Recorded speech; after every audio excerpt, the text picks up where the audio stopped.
이 시간 우리에게 주시는 하나님의 말씀은 이사야서 66장 13절 14절 다 함께 읽겠습니다.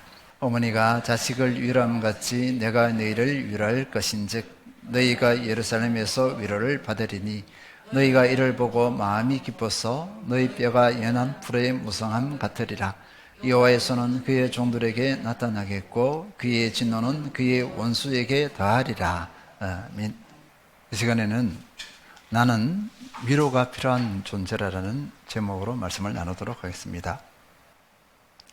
우리는 누구나 인생에 대해서 논할 수 있는 자격이 있습니다.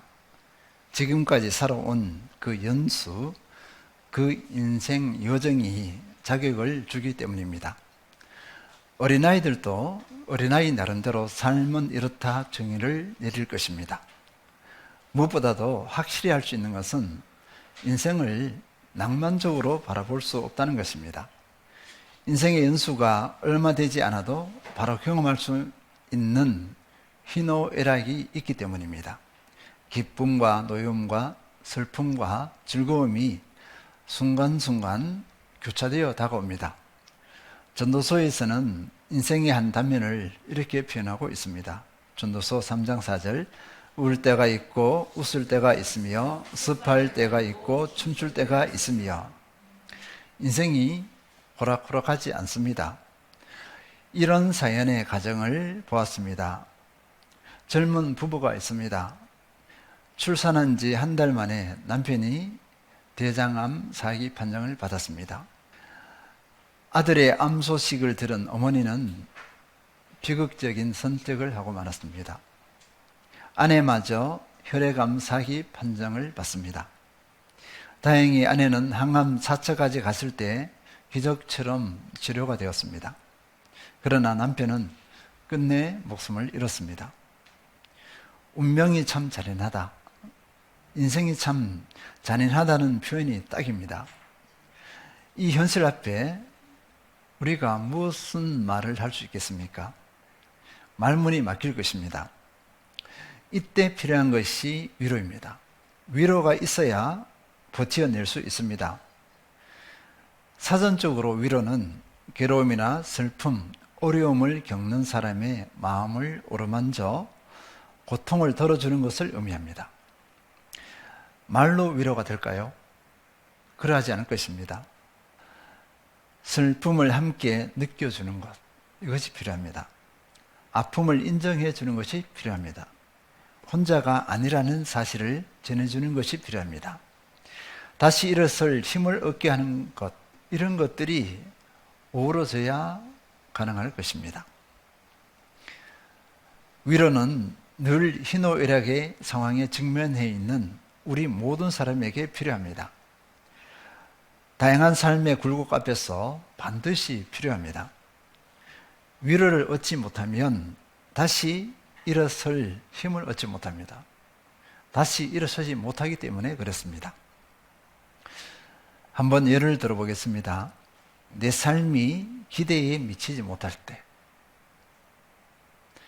열심히 수고하나 기대한 열매가 맺어지지 않을 때, 감정적으로 심히 다운될 때, 관계에서 갈등으로 지쳐버리고 눌림이 엄습할 때, 이런 경험들이 많지 않습니까?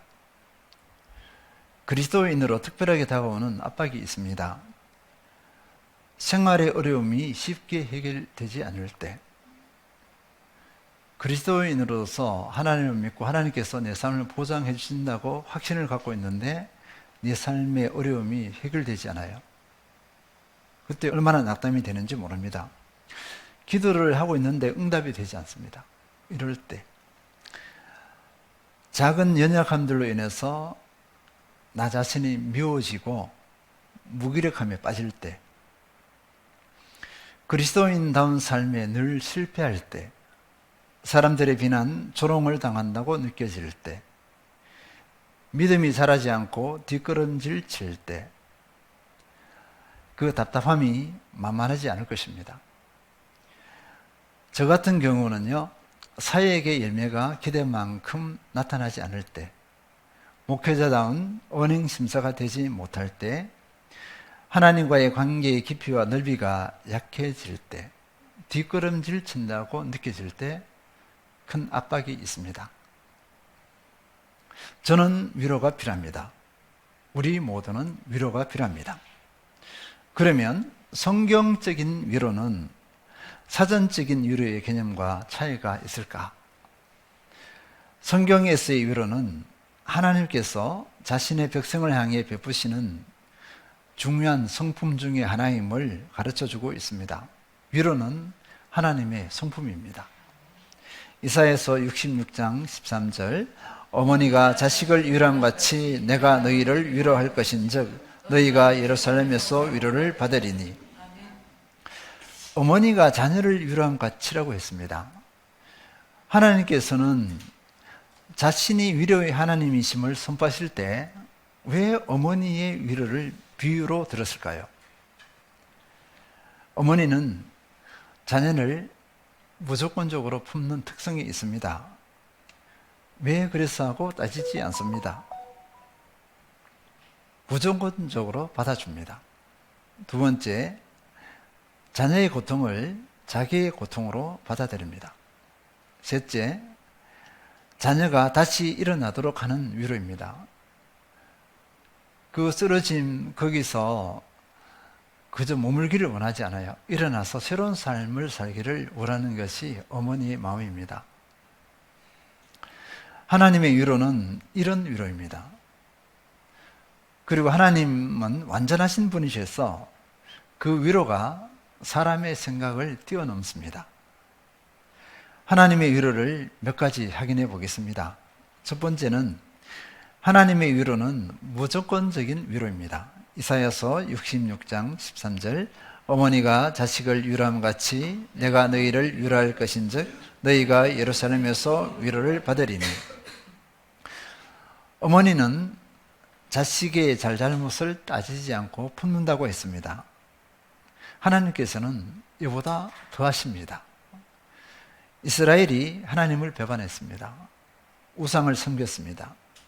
하나님께서는 채찍을 드셔서 이스라엘이 이방의 포로가 되게 했습니다.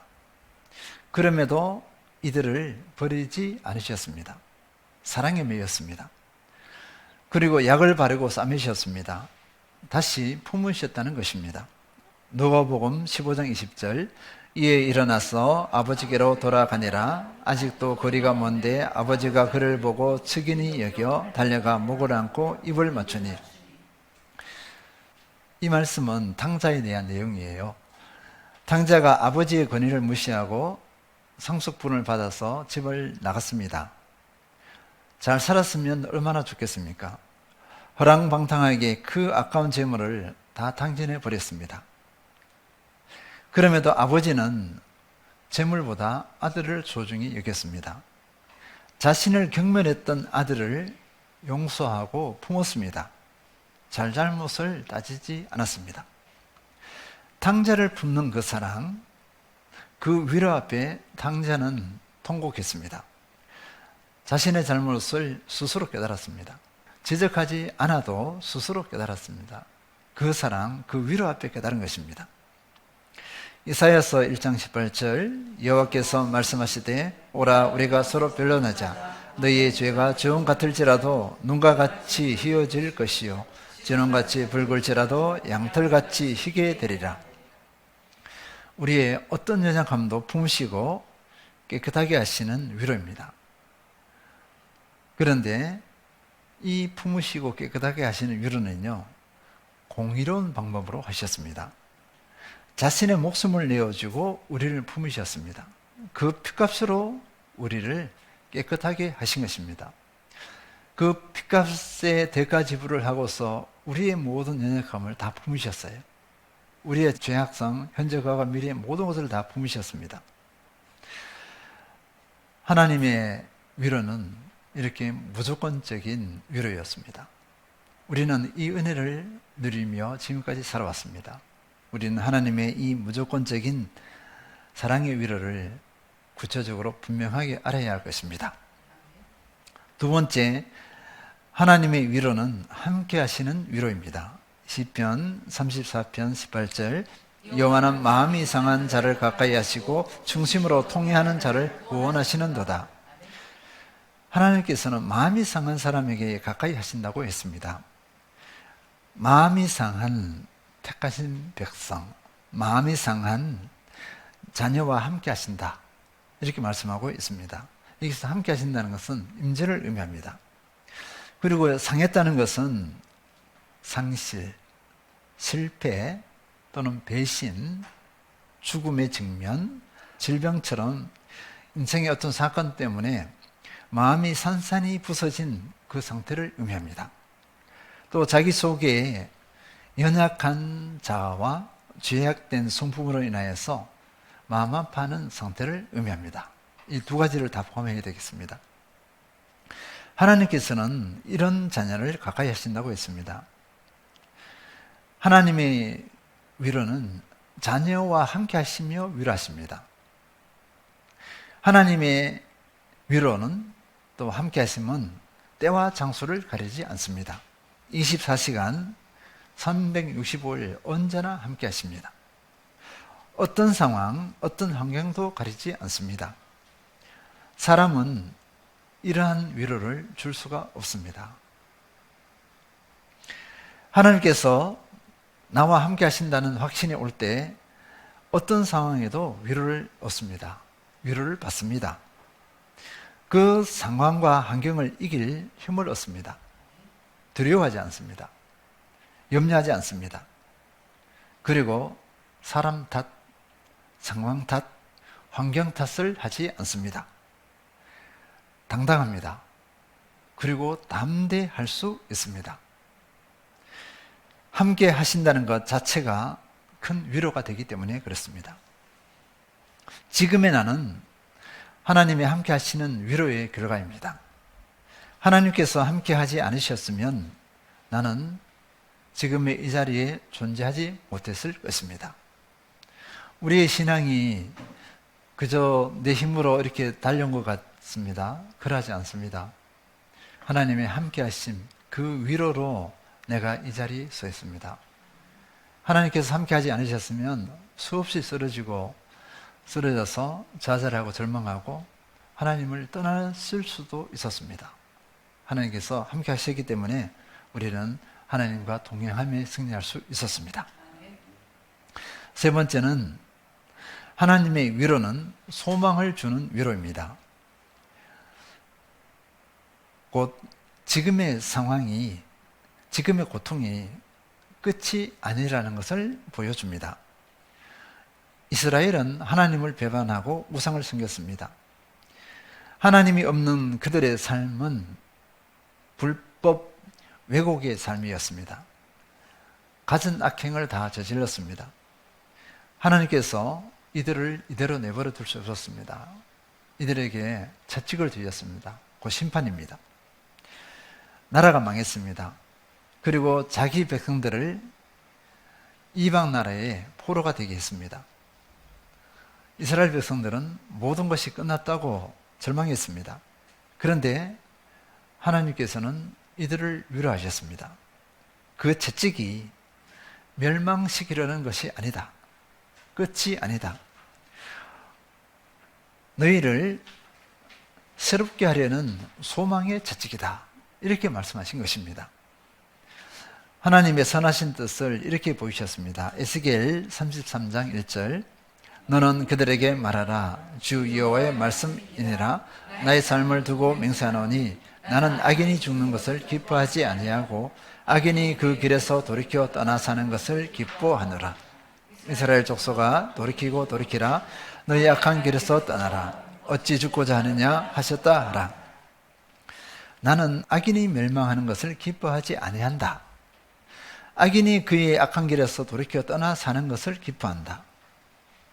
악한 길에서 돌이켜 하나님의 말씀대로 사는 것을 기뻐한다. 하나님께서는 이렇게 말씀하고 있습니다. 이스라엘이 하나님 앞에서 죄를 범했어요. 하나님께서는 사랑의 채찍을 드신 것입니다. 그런데 이스라엘 백성들은 어떻게 받아들였죠? 하나님께서 우리를 멸망시키셨다, 이렇게 받아들였습니다. 이제 우리는 하나님이 없는 존재이다, 이렇게 받아들인 거예요. 근데 하나님께서는 그것이 아니라는 것입니다. 이사야서 66장 14절 너희가 이를 보고 마음이 기뻐서 너희 뼈가 연한 풀의 무성함 같으리라. 여호와의 손은 그의 종들에게 나타나겠고 그의 진노는 그의 원수에게 달이라. 너희가 이를 보고 했습니다.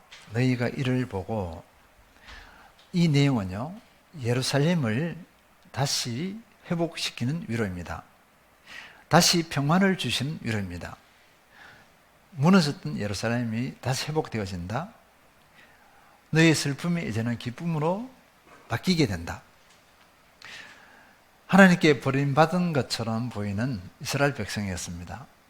저주의 백성처럼 보였습니다. 그런데 하나님께서는 다시 회복시키셔서 이스라엘을 하나님의 은혜를 누리는 그 존재로 세우셨습니다. 이 은혜 앞에서 이스라엘 백성이 어떠합니까? 마음이 기쁩니다. 그것이 위로예요. 회복시키시는 것이 위로입니다. 마음이 기뻐서 너희 뼈가 연한 풀의 무성함 같으리라, 이렇게 했습니다. 이스라엘은 그 징계 앞에서 쇠잔했습니다. 절망의 상태였습니다. 그런데 하나님의 회복의 위로로 다시 생명력을 찾았습니다. 그러니까 부분적인 회복이 아니라 총체적인 회복을 누리는 존재가 되었습니다. 하나님의 위로를 경험하게 되면 영혼력이 소성합니다. 부르심의 사명이 희미해지고 부르심의 사명을 포기하듯 하는 사람이 부르심의 사명을 회복합니다. 제자의 삶에 대한 새로운 도전을 얻습니다. 하나님의 위로는 새로운 소망으로 충만한 삶을 살게 합니다. 하나님의 위로를 구하고 하나님의 위로를 체험하는 것이 진정 복입니다. 우리는 이 은혜를 누려야 할 것입니다. 네 번째, 하나님의 위로는 흘러가게 하는 위로입니다. 고린도후서 1장 3절에서 4절 찬송하리로다. 그는 우리 주 예수 그리스도의 하나님이시요 자비의 아버지시요 모든 위로의 하나님이시며 우리의 모든 환난 중에서 우리를 위로하사 우리로 하여금 하나님께 받는 위로로서 모든 환난 중에 있는 자들을 능히 위로하게 하시는 이시로다. 하나님께서는 모든 위로의 하나님이십니다. 내게 주어진 상황과 환경이 무엇이든지 위로하실 수 있었습니다. 상실에는 상실에 필요한 위로가 있습니다. 질병에는 질병에 필요한 위로가 있습니다. 실패에는 실패한 사람에게 필요한 위로가 있습니다. 배신에는 상처받은 마음에 필요한 위로가 있습니다. 죽음 앞에는 죽음 앞에서 필요한 위로가 있습니다. 하나님의 위로에는 한계가 없습니다. 그러나 사람의 위로에는 한계가 있습니다.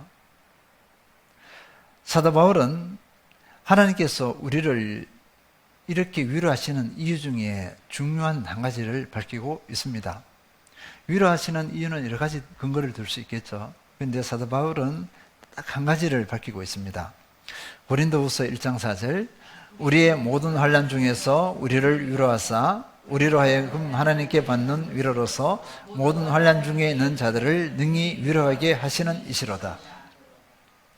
우리를 모든 환난 중에서 위로하시는 이유, 그 이유를 분명하게 밝혔다고 했습니다. 하나님께 받은 위로를 다른 사람에게 그대로 적용하는 것입니다. 하나님께 받은 위로로서 모든 환난 중에 있는 자들을 능히 위로하게 하시는 이시로다. 내 힘으로는 다른 사람을 위로할 수 없어요. 근데 내가 하나님께 받은 위로의 은혜가 있으면 다른 사람을 위로할 수 있습니다. 하나님은 하나님의 위로가 나에게 머물러 있기를 원하지 않으셨습니다. 다른 사람에게 흘러가기를 원하셨습니다. 위로의 근원은 하나님이십니다. 위로는 하나님의 거룩하신 성품입니다. 하나님의 자녀로서 아버지 하나님께 위로를 받았다면, 그 위로를 경험했다면 그 위로의 은혜를 다른 사람에게 그대로 흘러가게 해야 한다는 것입니다. 우리는 위로를 받은 사람입니다. 그리고 여기에 멈추지 않고 위로하는 사람이 되어야 합니다. 로마서 12장 15절, 즐거운 자들과 함께 즐거워하고 우는 자들과 함께 울라. 우리가 큰 의식 없이 자연스럽게 위로할 수 있는 것을 아주 명확하게 가르쳐주고 있는 말씀입니다. 즐거워하는 사람과 함께 즐거워하라. 다른 사람의 형통을 내 일처럼 기뻐하라는 것입니다.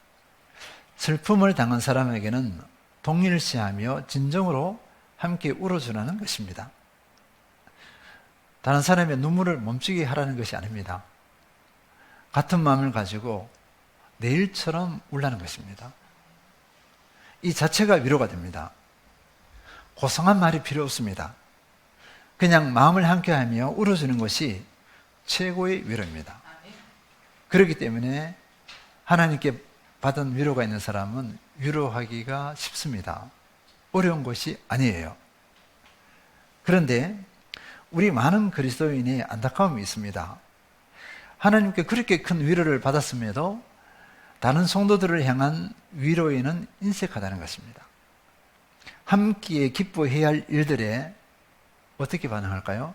시기 질투로 반응해 버립니다. 시기 질투는 사탄 마귀의 마음입니다. 사탄 마귀 노릇하는 것입니다. 그리스도인으로서는 절대로 해서는 안 될 것이에요. 어떻게 그런 마음을 가질 수 있지? 우리가 이렇게 생각할 수 있어요. 다른 사람이 그렇게 하는 것을 보고 그렇게 할 수 있는데 현실에서는요, 너무 허무하게 이 어두움의 마음에 굴복해 버립니다. 함께 울어주어야 하는 일에 강박함으로 반응하는 경우가 많습니다. 울어주지 않습니다. 공감하지 않습니다. 울어주지 않고 공감하지 않기 때문에 어떤 반응을 보이느냐?